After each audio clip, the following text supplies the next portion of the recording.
you need a replacement of 2.9 or 3.31 children per man and woman to, sustain the society. We don't have it. Was it 1.3 here?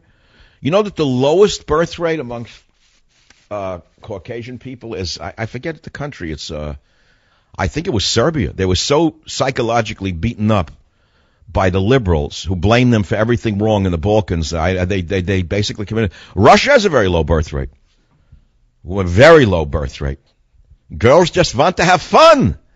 They want to shop Prada and wear beautiful high heels. What do they need ugly babies for?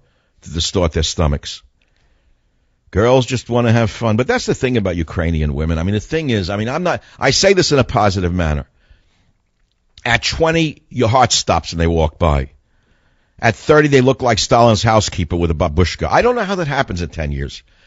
How does it work? Here's the other thing that always throws me off about Russians and Ukrainian women who are suddenly considered, amongst the most beautiful in the world. You look at footage from World War II of the Nazis invading and the Russian counteroffensive driving the Nazis out, and you see the shots of the women. You're trying to look like, how they don't even look like that anymore. What were they eating? Was the diet different? I don't get it. Was it gluten-free? No, it's gluten-free now. I don't know what it is. You look at them back in the 30s, the 40s, during the horrible war years. Nobody looked particularly different and beautiful. I mean, underneath the babushka, there were beauties. No wonder the Germans were invading. No, I'm just joking. So what were they after, the Germans, the Nazi bastards? I'm so glad. Every time I see them trying to take Stalingrad, and I love to watch how they almost got Stalingrad. Then the Russians fought back in the rubble. And then they encircled. Stalin brought out the troops. I love it to watch the the Katyusha rockets flying off the trucks. Stalin laid back until he sucked the Germans in. They thought they were going to take Stalingrad. They thought that they had the city, right? And little did they know that Stalin kept back 1 million troops and something like 100,000 tanks in Siberia. And all of a sudden, the next thing that the Nazi vermin know is that here they come, 1 million troops in white screaming, ah!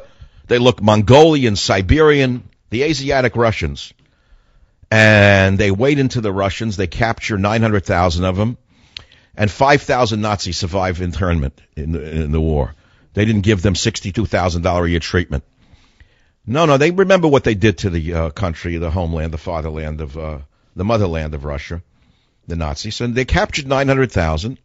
The end of the war, 5,000 Germans went home to Helka. They went back to Helka, to the nice tablecloth in Berlin.